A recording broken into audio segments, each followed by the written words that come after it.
Hello दोस्तों, तो अभी हम लोग जानेंगे वर्चुअल फंक्शन के बारे में। तो वर्चुअल फंक्शन का डेफिनेशन पहले जानते हैं क्या होता है। एक और जगह हमने वर्चुअल फंक्शन का यूज़ किया था, वर्चुअल फंक्शन का नहीं, वर्चुअल कीवर्ड का यूज़ किया था, जहाँ पे हम किए थे बेस क्लास को वर्चुअल बनाए थे। तो यहाँ पे वर्चुअल फंक्शन क्या होता है वो जान लेते हैं। तो वर्चुअल फंक्शन का डेफिनेशन कुछ इस प्रकार से बोलता है, virtual function is a member function. ये क्या होता है, एक मेंबर फंक्शन है that is declare with in the base class, जो कि बेस क्लास में डिक्लेयर किया जाता है और इसको रीडिफाइन किया जाता है डिराइव्ड क्लास में। क्या बेस क्लास में इसको हम डिक्लेयर करते हैं, बेस क्लास में हम इसको डिक्लेयर करते हैं और इसको हम डिराइव्ड क्लास में रीडिफाइन करते हैं, फिर से डिफिनीशन प्रोवाइड करते हैं। तो उसको बोलते हैं हम वर्चुअल फंक्शन।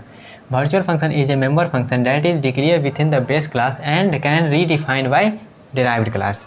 डिराइव्ड क्लास के द्वारा वो रीडिफाइन किया जा सकता है। ओके, ये इसका डेफिनेशन हुआ। अब वर्चुअल इज ए कीवर्ड, ये तो हम पहले ही बता चुके थे।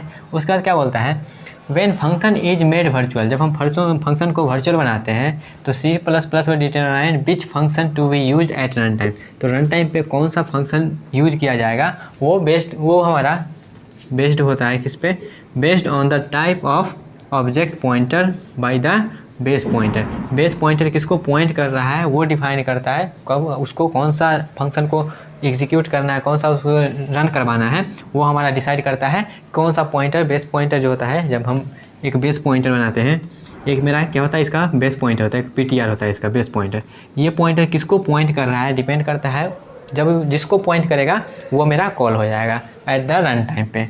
ओके, उसके बाद क्या है, rather than the type of the pointer thus by the making base pointer to be pointer difference object it is possible to execute different version of the virtual function hence the achieving the runtime polymorphism।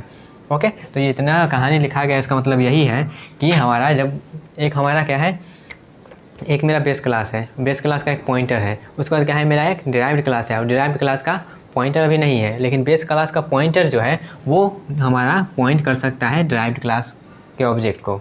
Okay, तो ये depend करता है, जब मान लेते हैं इसमें भी F1 फंक्शन है और इसमें भी F1 फंक्शन है, सेम नाम का फंक्शन है, इसमें F1 फंक्शन है, इसको रीडिफाइन, इस फंक्शन को रीडिफाइन किया गया है डिराइव्ड क्लास में F1 फंक्शन को। अब डिपेंड करता है जब इस जो पॉइंटर है, ये पॉइंटर किसको पॉइंट कर रहा है। अगर इसके ऑब्जेक्ट को पॉइंट करेगा, अगर इसके ऑब्जेक्ट को पॉइंट कर रहा होगा, अगर हम वर्चुअल कीवर्ड का यूज़ करते हैं तो ये वाला फंक्शन कॉल होगा। अगर इस वाला पॉइंटर को, इस वाले फंक्शन को पॉइंट कर रहा होगा ये बेस पॉइंटर, तो ये वाला फंक्शन कॉल होगा। अगर हम वर्चुअल कीवर्ड का यूज़ करते हैं तो, अगर वर्चुअल कीवर्ड का हम यूज़ नहीं करते हैं, वर्चुअल फंक्शन नहीं बनाते हैं, तो क्या होगा, तो चाहे ये बेस पॉइंटर किसी को भी पॉइंट करे, कॉल हमेशा बेस वाला होगा।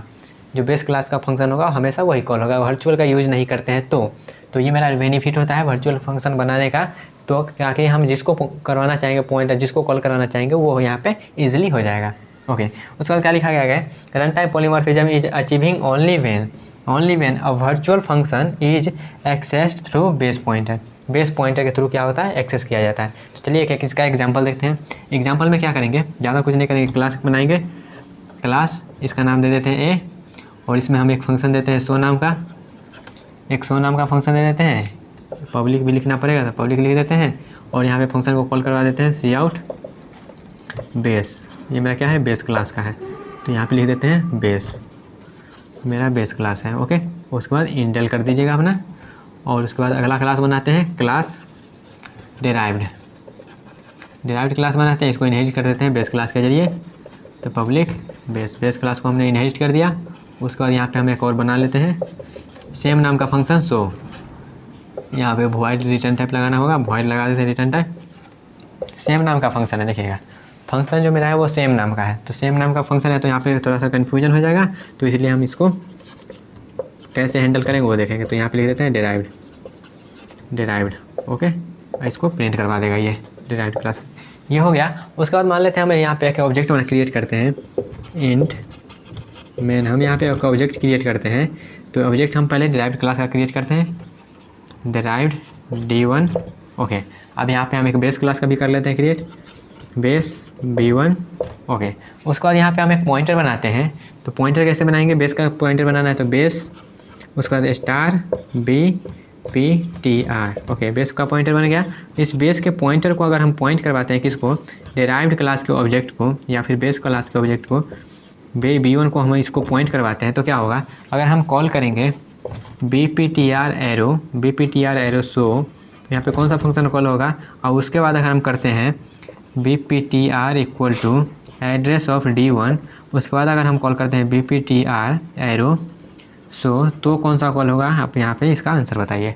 तो यहाँ पे अगर हम इसको कॉल करेंगे बेस BPTR सो को कॉल करेंगे, ये किसको पॉइंट कर रहा है, बेस क्लास के ऑब्जेक्ट को, तो कौन सा कॉल होगा, बेस वाला, ये वाला कॉल होगा। ओके, अगर मान लेते हैं हम फिर से हम यहाँ पे उसको चेंज करते हैं, रेफरेंस को चेंज करके हम इस बार डिराइव्ड क्लास के ऑब्जेक्ट को पॉइंट करवाते हैं, उसके बाद हम सो फंक्शन को कॉल करेंगे तो क्या होगा, क्योंकि ये कर रहा है किसको कॉल, ये किसको पॉइंट कर रहा है, डिराइव्ड क्लास के ऑब्जेक्ट को, तो आपको लगता है क्या ये वाला कॉल होना चाहिए, अगर आपको लगता है ये वाला कॉल होना चाहिए तो नहीं, ये किसी को भी पॉइंट करेगा। हम जब तक वर्चुअल का यूज़ नहीं करेंगे तब तक हमेशा मेरा कौन सा कॉल होगा, इसका, जिसका ऑब्जेक्ट रहेगा, जिसका पॉइंटर रहेगा स्टार्टिंग में, वही वाला यहाँ पे बार बार कॉल होगा।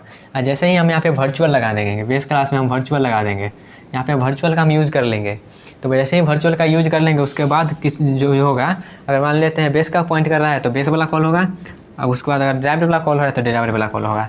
अगर वर्चुअल का यूज़ करते हैं तो, अगर वर्चुअल का यूज नहीं करते हैं तो चाहे किसी को भी पॉइंट करें, हमेशा मेरा क्या होगा, बेस वाला कॉल होगा।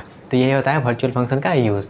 ओके गाइस, तो इसको हम और जब कोड करके देखें तो आपको जब समझ में आएगा। तो यहाँ पे बस हमने एक एग्जाम्पल ले लिया है, इसके जरिए हम समझने का कोशिश किए वर्चुअल का यूज़ क्या था और क्यों था। ओके, तो यहाँ पे जब सेम नाम का फंक्शन हम यूज करते हैं, सो नाम का फंक्शन यहाँ पर भी है, सो नाम का फंक्शन मेरा यहाँ पर भी है। जब सेम नाम का फंक्शन यूज करते हैं हमको वर्चुअल लगाना होगा बेस क्लास में, ताकि वो हम जिसको पॉइंट करवाना चाहेंगे उसको पॉइंट कर देगा।